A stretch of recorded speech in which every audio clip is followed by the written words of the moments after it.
right. So we're Working. live. We're live on Zoom. We tried to go live on Instagram, but we broke the internet. The Ripperger siblings broke the internet, so we're just gonna do this instead. So welcome. This is my brother, but also he knows a lot about sleep. So here we are. If you just want to go ahead, introduce yourself, give us a little bit of background of where you came from and how you got into the sleep study business. I think a lot of people don't know that you can have a career in sleep study. So just give us a little bit of information of how that shaped. Right. So I've been in sleep since 2006. Started as a sleep tech in Des Moines when we lived in Iowa. Knew I didn't want to spend my whole life on nights. I mean, though I did love that position, no, I didn't want to spend my whole life on career on nights. So wanted to get more in the management side. So went back to school, and then a job opening came up in Milwaukee. So I moved to Milwaukee and did some management research, technical coordinator at a big private lab there.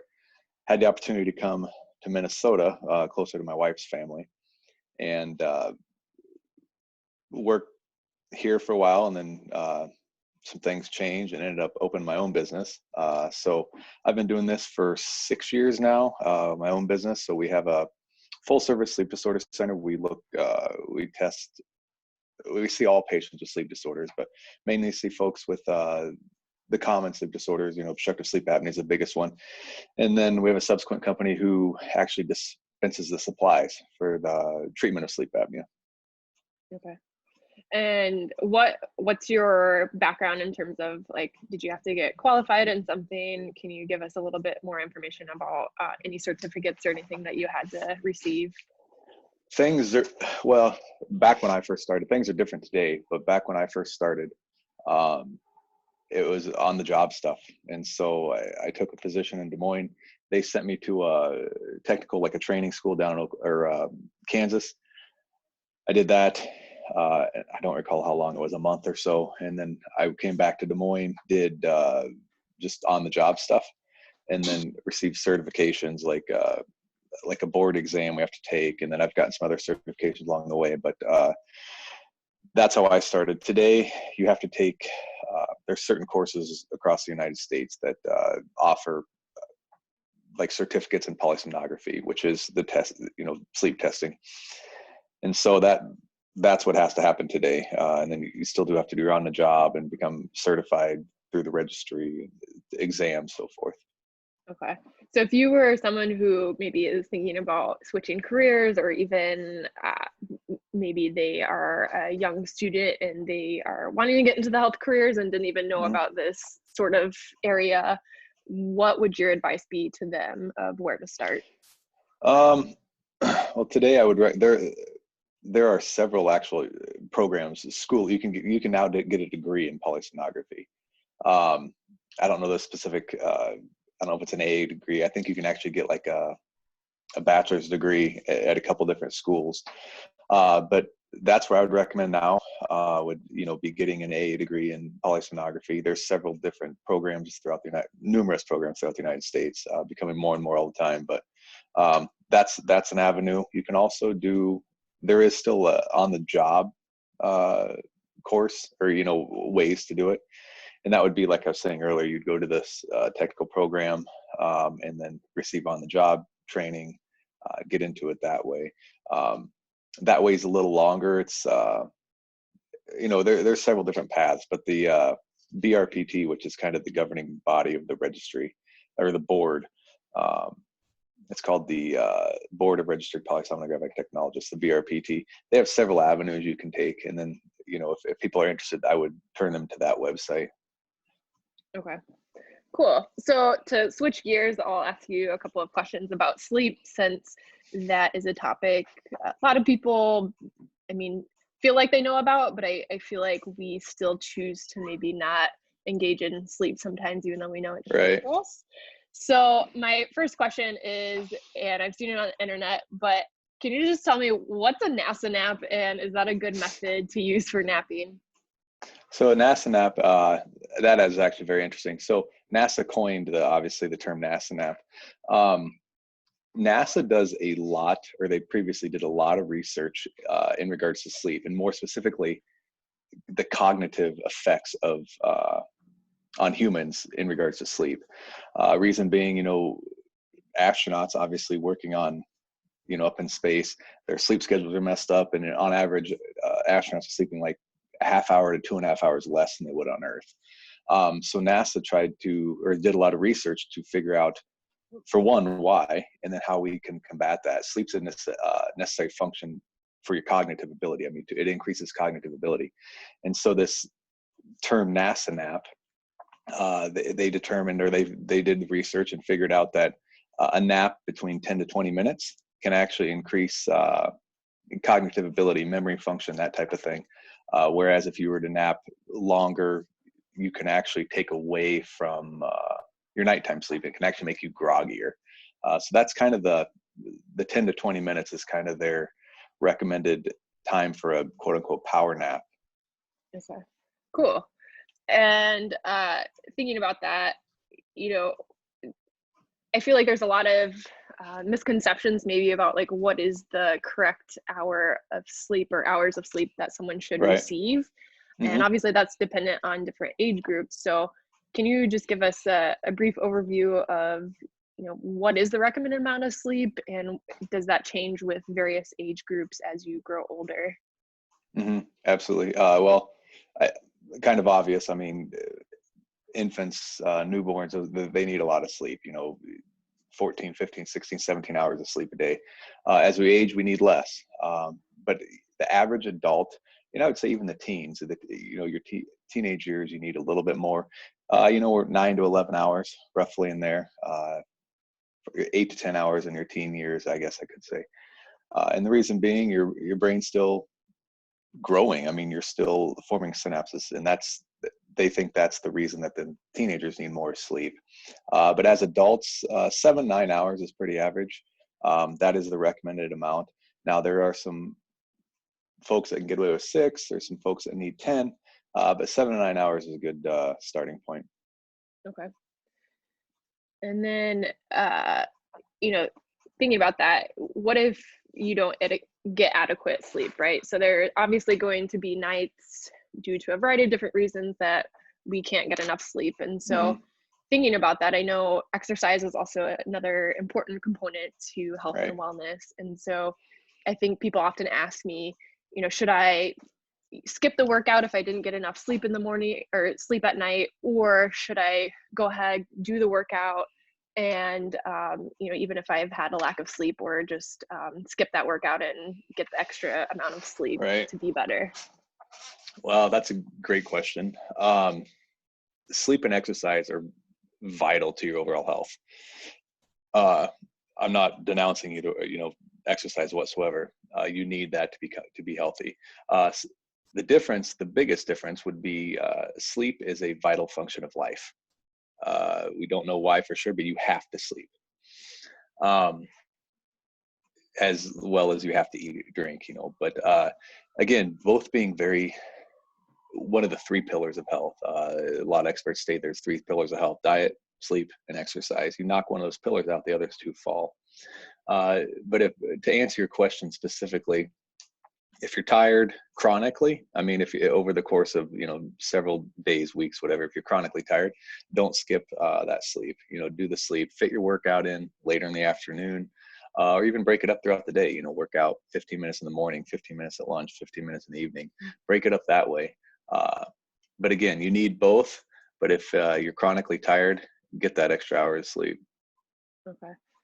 And then, thinking about that, let's say you do get the required amount of sleep, but you're continuously waking up feeling tired, are there any underlying things that might be the root cause of that? And, if so, what are your recommendations?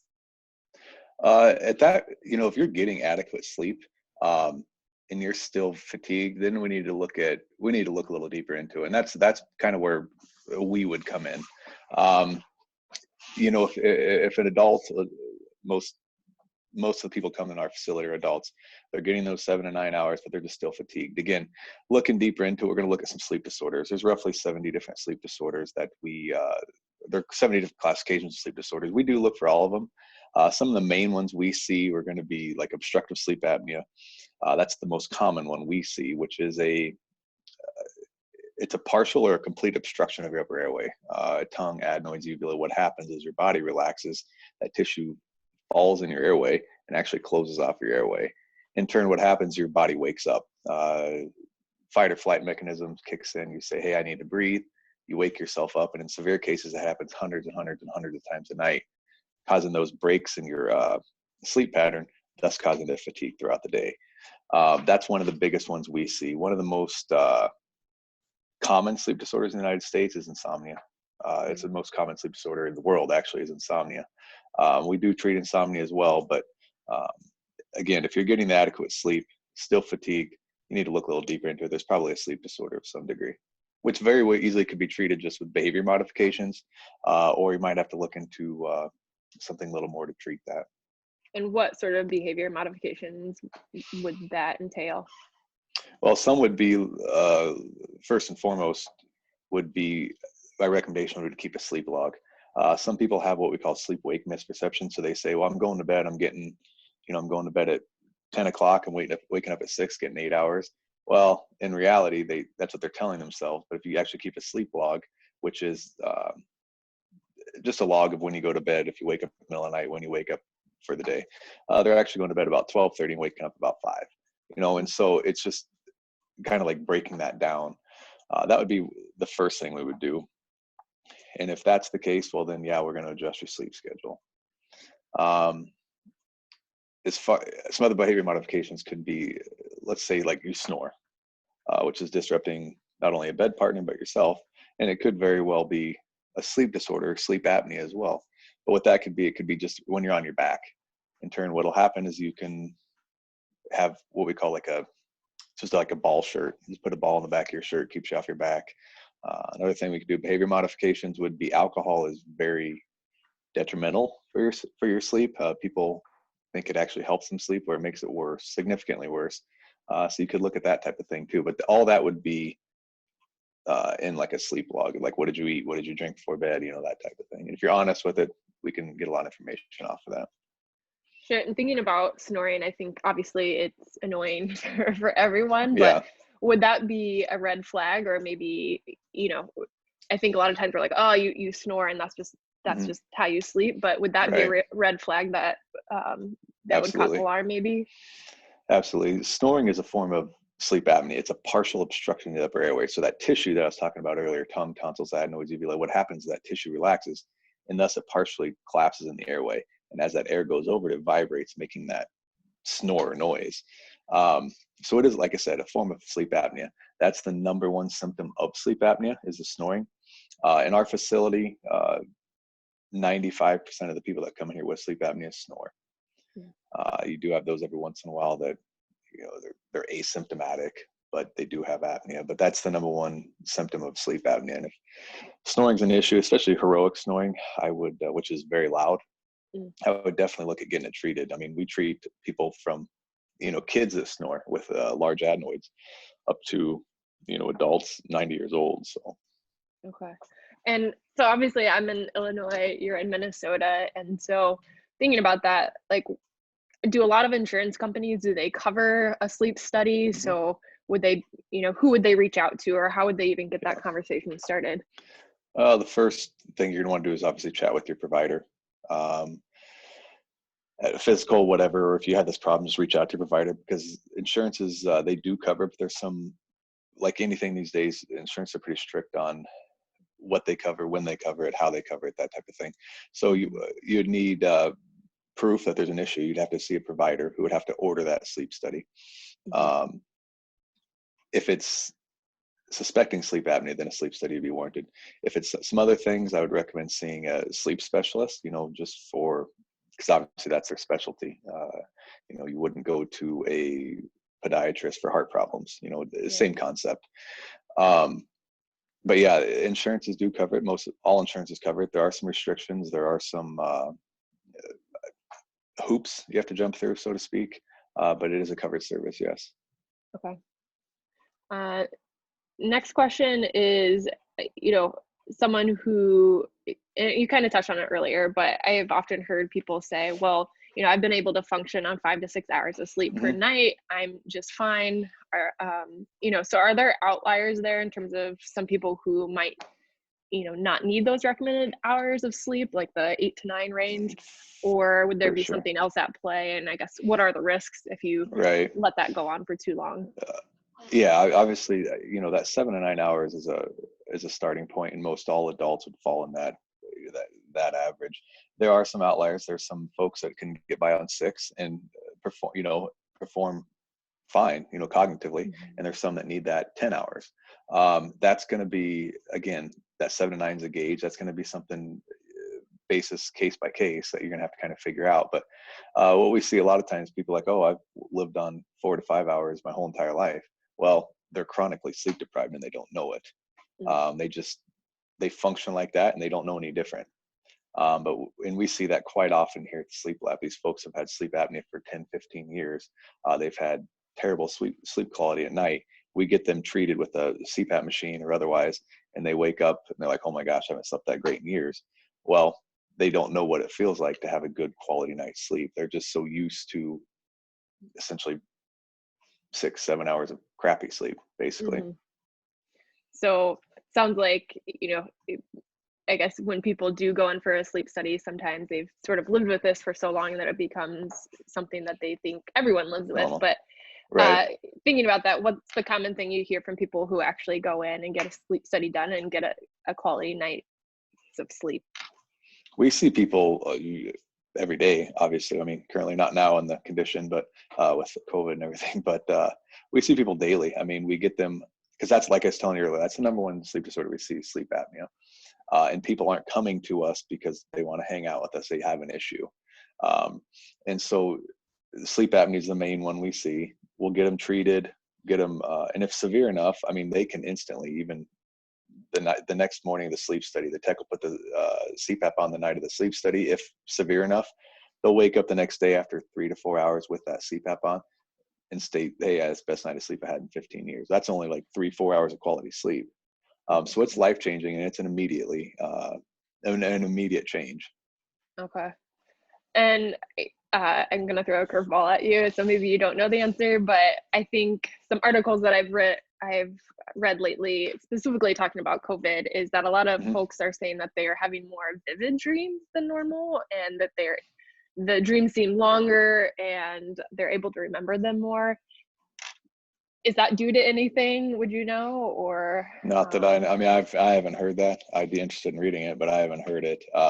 The only thing we're careful, well, we're currently running CPAP studies in the lab currently. Reason being, and this is the only thing we've really changed regards to COVID as far as like operationally, obviously we're screening and that type of thing, but operational, we're just not running CPAP. And the reason being, with any virus, being the flu, respiratory, COVID, with a CPAP device, it's what happens with that CPAP, it's positive pressure, and it aerosolizes the air. And so it more easily disperses that in the immediate vicinity. So a sleep tech, for example, or a bed partner can be more easily affected or at a higher risk because that aerosolization of those particles is in the air due to the CPAP. Okay. Does stress affect your sleep at all? Absolutely. Okay. Absolutely. That's one of that generally stress relates back to insomnia to a degree. You're stressing at night, you can't sleep, your mind's racing. Again, that goes back to the number one sleep disorder in the world is insomnia. I don't know the specific stat off the top of my head, but I think it's upwards like 60% of the world at some point had some form of insomnia. And stress plays a big part in that. Not able to fall asleep, thinking about, whatever the day before, bills, whatever the stress may be, work, kids. But it definitely affects you. It can definitely affect your sleep. And for someone who is having trouble falling asleep, and granted, I know we all have those moments where we can't fall asleep, what would your recommendation be? Like, if you're just sitting in bed, for how long should I sit in bed and think about trying to fall asleep before I actually do something? Like, if you can't fall asleep, we see that often. So I guess breaking this down a little bit, your bed should be used for two things and two things only: sleep and sex. If you're in bed and you shouldn't watch TV in bed because you associate those other things to the bedroom. Thus, it becomes a habit. Thus, you don't sleep, obviously. So to answer your question, if you're laying in bed, if you after 20, 30 minutes you can't sleep, get out of bed. Get out of bed, go downstairs, read a book. Try to stay away from that blue light. Especially if you're trying to sleep. Which we live in a digital world. Everybody's connected. So the phones, TVs, things like that, you want to stay away from that in bed. And especially like phones, because of the blue light emission. I believe it's the blue light spectrum. I can't recall, but you want to avoid that probably an hour before going to bed, because it can affect melatonin production, circadian rhythm, thus causing it or making it more difficult to fall asleep. Okay. Last one here is, what if I'm about to travel and I'm going to a different time zone? Do you have any tips for folks? Yeah, absolutely. The biggest thing or the best thing you could do for that is prepare. So you're going on a trip to a different time zone. Prepare ahead of time, roughly a week ahead of time. Start changing your sleep schedule to the schedule that you're going to be on at your destination. Say you're going west or east, start going to bed roughly, 30 minutes, either adjust your minutes, depending which way you go, either adjust your bedtime 15 to 30 minutes forward or back, again based on which way you're going, each night leading up to your destination. Also, if it's important, a lot of times we go on vacation, we want to be raring to go. We don't want to waste days. We get it. You can also change your sleep pattern, or change your sleep patterns. First of all, you can start changing your the times you eat, the times you exercise, trying to get on that schedule. And last of all, melatonin has been proven to help with jet lag. I always caution, speaking about melatonin, 'cause it's not approved by the FDA, but as it is a supplement, but it has been shown to help with jet lag. Okay, cool. So to round out everything, do you have any parting thoughts or tips, tricks, anything for folks as we end our session today? I think we covered a lot of it. I think the biggest thing, and the thing we see most often, especially today, is just getting adequate sleep, enough sleep. That's the first thing to go. Everybody's busy, jobs, family, workout, trying to get all of this in their day, social life. And the first thing to go is always sleep. Oh, I'll go to bed a couple hours later, or I can wake up a couple hours earlier. So I say that's the biggest thing, just getting adequate sleep, getting that 7 to 9 hours consistently. I'd say that's the best thing to do as far as sleep goes. Okay, cool. Well, thank you for your time. Even though we weren't able to go live, we'll be posting this for folks to see. So I appreciate it. And we'll see if we get any questions from people to address at a later point. So thank you, and Absolutely. have a great rest of your day. Thanks for having me. Take care. Bye. Bye. All right. Are we off? Uh, You're still recording. oh.